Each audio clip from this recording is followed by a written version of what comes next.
Hello, good morning students. देखो, कल अपन ने ग्लाइकोलिसिस प्रोसेस कर लिया था। अब अपन थोड़ा सा इसकी जो समरी थी वो कल मैंने थोड़ी आपको जल्दी में बता दी थी। अब यहाँ पे देखो मैं वापस से बता रही हूँ क्योंकि ये चीज़ बहुत इम्पोर्टेंट है। अब इसमें सबसे पहले जो है अपने को ध्यान रखना है कि आप स्टार्टिंग में मैं डायग्राम आपको दिखा रही हूँ।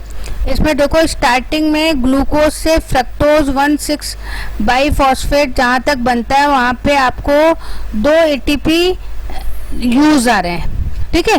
फिर उसके बाद में जब अपन नीचे जाते हैं तो वहाँ पे 2 NADH बन रहा है और एक NADH 3 ATP के बराबर होता है, ठीक है।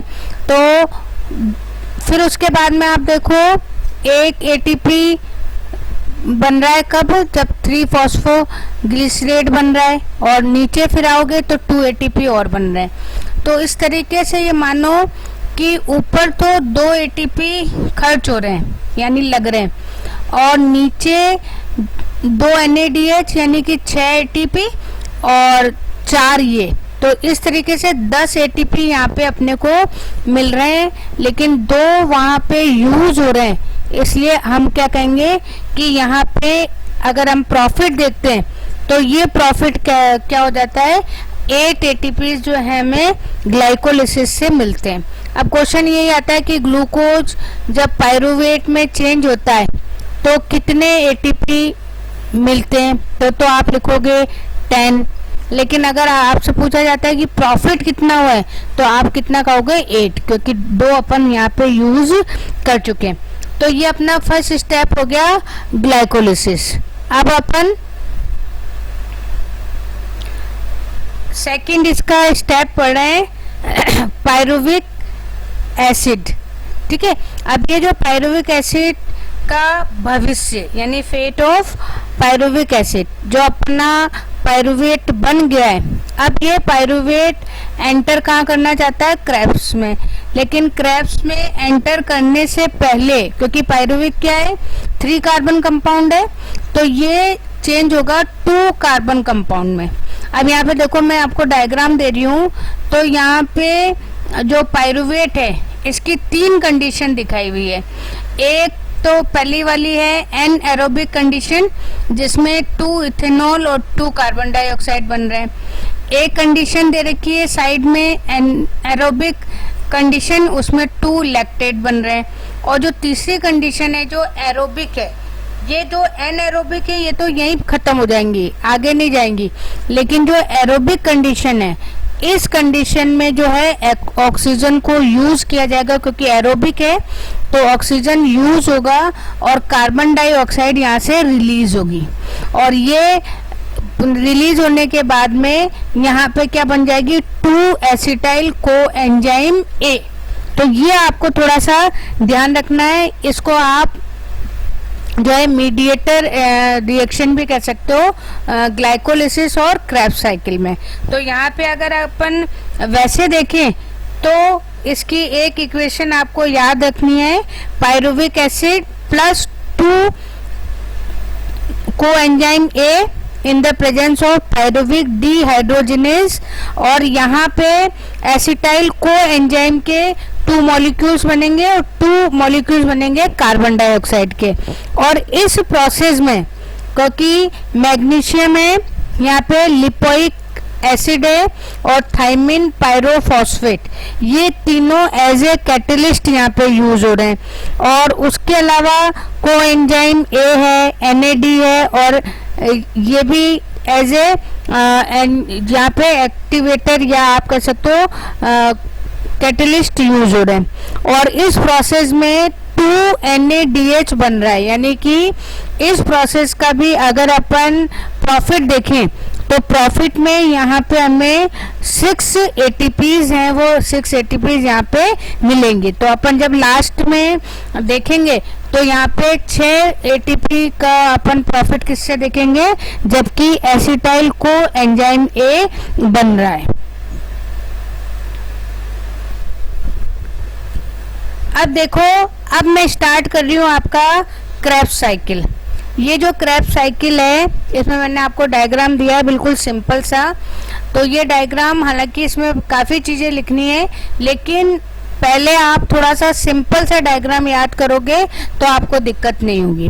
तो यहाँ पे देखो, जब अपन सबसे पहली बात तो इसका नाम है क्रेब्स साइकिल, क्योंकि क्रेब्स ने साइंटिस्ट का नाम है और इन्होंने इसको डिस्कवर किया था। फिर उसके बाद में इसका एक नाम है सिट्रिक एसिड साइकिल। तो सिट्रिक एसिड साइकिल इसलिए है क्योंकि इसमें जो फर्स्ट कंपाउंड बनता है स्टेबल, वो कौन सा बनता है? सिट्रिक एसिड, इसलिए इसे क्या बोलते हैं? Citric acid cycle. फिर इसका एक नाम और है TCA। TCA साइकिल इसलिए है क्योंकि यहाँ पे जो है सिट्रिक एसिड जो है उसके फॉर्मेशन हो रहा है और 3 कार्बन डाइऑक्साइड यहाँ पे प्रोड्यूस होंगे, इसलिए इसे क्या बोलते हैं? Try cyclic acid. तो ये थोड़ा सा आपको याद रखना है। अब तीनों नाम में से कोई भी नाम है वो नाम यहाँ पर आ सकता है। अब अपन देखो, सबसे पहले इसको स्टार्ट कर रहे हैं। तो जो फर्स्ट इसकी है, तो यहाँ पर देखो सबसे पहले सिट्रिक एसिड यहाँ पे बन रहा है, एसिटाइल को एंजाइम, और ये यहाँ पे एंटर कर रहा है कहाँ पे? माइटोकॉन्ड्रिया। अब सबसे पहले आपको ध्यान रखना है कि जो एसिटाइल को एंजाइम ये है या ग्लाइकोलिसिस है, ये दोनों प्रोसेस हो रहे थे साइटोप्लाज्म में। अब जो क्रेब्स साइकिल है वो स्टार्ट हो रहा है, तो वो किस में हो रहा है? क्रेब्स में, वो माइटोकॉन्ड्रिया में। तो ये आपको याद रखना है।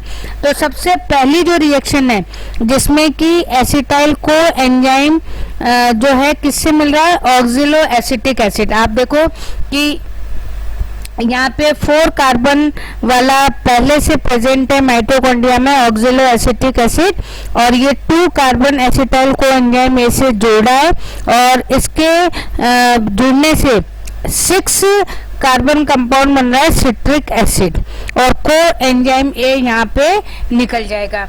और अगर आप एंजाइम देखते हो तो यहाँ पर साइट्रेट सिंथेटेज एंजाइम यूज होगा।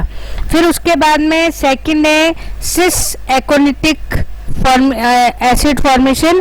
तो सिट्रिक एसिड है वो तुरंत किस में बदल जाएगा? सिस एकोनिटिक एसिड में। और कौन सा एंजाइम आएगा यहाँ पे? एकोनिटिक। तो यहाँ पे ये तो मैं आपको वैसे बता रही हूँ, और डायग्राम मैंने आपको थोड़ा शॉर्ट दिया है ताकि अगर आपको छोटा करना है तो उस हिसाब से आप उसको याद कर लो। फिर उसके बाद में आइसोसिट्रिक एसिड का निर्माण होगा। फिर उसके बाद में ऑक्सिलो सक्सिनिक एसिड बनेगा। उसके बाद में जो 5th स्टेप होगा उसमें बनता है एल्फो कीटो ग्लूटरिक एसिड। अब ये आपको ध्यान रखना है कि अभी तक अपन जो 4 आ रहे थे वो ऊपर जो भी कंपाउंड बन रहा था वो कौन सा बन रहा था? 6 कार्बन, और अब यहाँ पे 1 कार्बन डाइऑक्साइड रिलीज होगी, ठीक है। और रिलीज होने के बाद में अल्फा कीटो ग्लूटेरिक एसिड बनेगा।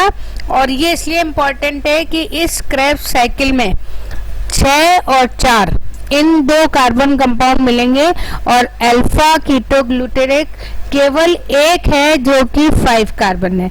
तो यहाँ पे आपने इक्वेशन देख रहे हो कि ऑक्सिलो सक्सिनिक एसिड है, उससे कार्बन डाइऑक्साइड निकल रही है और अल्फा कीटोग्लूटेरिक एसिड में चेंज हो रही है। और यहाँ पे जो एंजाइम है वो कौन सा है? Di carboxylase enzyme. उसके बाद में सक्सिनिक को एंजाइम ए का फॉर्मेशन हो रहा है, और इस फॉर्मेशन में क्योंकि जो चीज इंपॉर्टेंट है वो आपको ध्यान रखनी है, यहाँ पे NADH बन रहा है, ठीक है। फिर उसके बाद में सक्सिनिल एसिड फॉर्मेशन है, यहाँ पे एक GTP बन रहा है। तो GTP इक्वल टू ATP, दोनों एक ही बात है, बस वहाँ एडिनोसिन था तो यहाँ पे ग्वानिन है, बस ये आपको ध्यान रखना है। तो यहाँ पे ATP और GTP एक ही बात है। फिर उसके बाद में जो नेक्स्ट है फ्यूमेरिक। अब यहाँ पे अभी तक जो है एक तो 5 कार्बन कंपाउंड था वो सक्सिनिक में चेंज हो रहा है, तो यहाँ पे 1 कार्बन डाइऑक्साइड यहाँ पर रिलीज होगी। फिर उसके बाद में जब फ्यूमेरिक एसिड का फॉर्मेशन होगा तो फ्यूमेरिक में फिर क्योंकि 5 है तो ये भी आपका 4 कार्बन कंपाउंड होगा, लेकिन यहाँ फॉर्मेशन होगा FADH2। ये FADH2 2 ATP के बराबर है, ये ध्यान रखना है। मैं इसलिए आपको बता रही हूँ क्योंकि जब आप लास्ट में इसको कैलकुलेट करेंगे तो ये चीज़ें आपके सामने याद होनी चाहिए। फिर लास्ट में मैलिक एसिड फॉर्मेशन होता है और वापस से ऑक्जेलो एसिटिक एसिड अपना बन जाता है और यहाँ पर वापस से एक NADH यहाँ पर रिलीज होता है। तो ये जो है आपका एक क्रेब्स साइकिल है। तो यहाँ पे 10 स्टेप है, इन 10 स्टेप्स को या 10 रिएक्शन आपको याद करनी है और उनके में आपको देखना है कि कहाँ पर कौन सी चीज़ यहाँ पर रिलीज हो रही है। तो अब अगर अपन इसको कैलकुलेट करें तो कैलकुलेट करने में देखो जो है यहाँ पर अपने पास में 8 ATPs तो अपने को मिल गए थे ग्लाइकोलिसिस में, 6 ATPs अपने को मिल गए थे पायरुविक एसिड में, और जो क्रेब्स साइकिल है उस क्रेब्स साइकिल में अभी जो आपको यहाँ सामने दिख रहा है तो उसको अगर आप कैलकुलेट करोगे तो आएंगे 12। एक है NADH, फिर दूसरा NADH है तो 3 और 3 6 हो गए, फिर एक GTP हो गया 7 हो गए, फिर 2 FADH2 हो गए 9 हो गए, और उसके बाद में फिर NADH यानी 3, तो 12 हो गए, यहाँ पे 12 हो गए। लेकिन अब अपने पास में पायरुविक एसिड कितने बने थे 2, तो ये साइकिल को आप 2 से मल्टीप्लाई कर दोगे तो 12 इंटू 24 2 करोगे तो कितना हो जाएगा 24। तो अगर हम रिजल्ट देखते हैं तो एक ग्लूकोज जो है एरोबिक रिएक्शन में जब ऑक्सीडाइज्ड होता है तो ऑक्सीडाइज होने में 38 ATPs आपको मिलते हैं। अब देखो कई बुक्स में आपको 38 और 36 दोनों चीज लिखी हुई है, तो 2 ATPs कहाँ गए? तो ये जो 2 ATPs है, ये 2 ATPs ग्लाइकोलिसिस में अपन ये मानते हैं कि वहाँ पे खुद जो है प्रोसेस खुद उसको यूज कर लेती है, इसलिए अपन उसको काउंट नहीं करते हैं। तो अब अपने पास में इस तरीके से जो है पूरे ATP अपन कैलकुलेट कर रहे हैं। अब देखो मैं आपको ये एक टेबल दिखा रही हूँ जिसमें ग्लूकोज है वो ग्लाइकोलिसिस से पायरुवेट में चेंज हो रहा है, तो यहाँ पे 2 ATPs दिखा रखे हैं और 4 आपको NADH करके दिखा रखे हैं। तो यहाँ पे 8 जैसे अपन तो 8 मान के चल रहे हैं, लेकिन यहाँ पे 2 यूज हो रहा है इसलिए अपन इसको यहाँ पे काउंट नहीं कर रहे हैं 6। फिर उसके बाद में एसिटाइल को एंजाइम ए का है तो वहाँ पे अपना कितना 6 ATP अपने को मिल रहा है, और जो क्रेब्स साइकिल आप देख रहे हो तो वहाँ पर आपको कितना मिल रहा है 24। तो इस तरीके से जो है टोटल यील्ड जिसे आप कह सकते हो, प्रॉफिट जिसे आप कह सकते हो, वो अपना कितना है 36। तो यहाँ पे भी थोड़ा सा आप ध्यान रखना, अगर ये आता है कि एक ग्लूकोज को ब्रेक डाउन करने में कितने ATPs मिलते हैं, तब तो आप लिखोगे 38।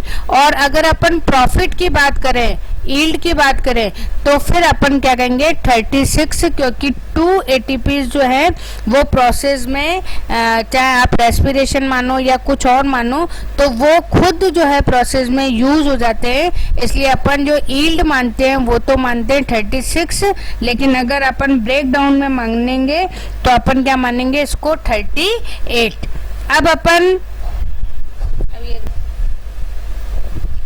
अब देखो लास्ट में अपन थोड़ा सा इसका इम्पोर्टेंस देख लेते हैं, सिग्निफिकेंस या इम्पोर्टेंस कि क्रेब्स साइकिल से अपने को क्या फ़ायदा है। तो अब इसमें देखो सबसे पहली बात तो अपने को एनर्जी मिल रही है कि एक ग्लूकोज से अपने को 30 ATPs यहाँ पे मिल रही है। उसके अलावा यहाँ पे बहुत सारी जो है बायोमोलिक्यूल्स जो हैं वो बन रहे हैं, जैसे सक्सिनिल को एंजाइम ए है। फिर ये जो एंजाइम है, ये एंजाइम जो क्लोरोफिल सिंथेसिस होता है उस सिंथेसिस में as a primary molecule use होता है। उसके अलावा कुछ एमिनो एसिड्स यहाँ बन रहे हैं, जैसे alpha keto glutaric acid. Pyruvic acid, oxalo acetic acid. तो ये अपने पास में कुछ अमीनो एसिड्स हैं, वो अमीनो एसिड्स भी यहाँ मिल रहे हैं, और इनके मिलने से जो है ये मान के चलो नाइट्रोजन का सिंथेसिस या अमीनो एसिड का सिंथेसिस यहाँ पर होता है। फिर उसके बाद में देखो, हालांकि वैसे अगर आप देखो तो यहाँ पे अलग अलग चीज़ें जो है वो आ जाती हैं कि इस पूरे जो प्रोसेस है, वो पूरे प्रोसेस का जो काम है वो काम किस रूप में किया जाता है, अपने रेस्पिरेशन या एनर्जी प्रोडक्शन के रूप में यहाँ पे किया जाता है। अब जो है कल अपन इसमें थोड़ा सा ATS साइकिल है और कुछ छोटी छोटी चीज़ें यहाँ पे रह गई हैं, तो कल मैं इसको करा दूंगी और कल इसलिए आपका चैप्टर कंप्लीट हो जाएगा। Okay, thank you.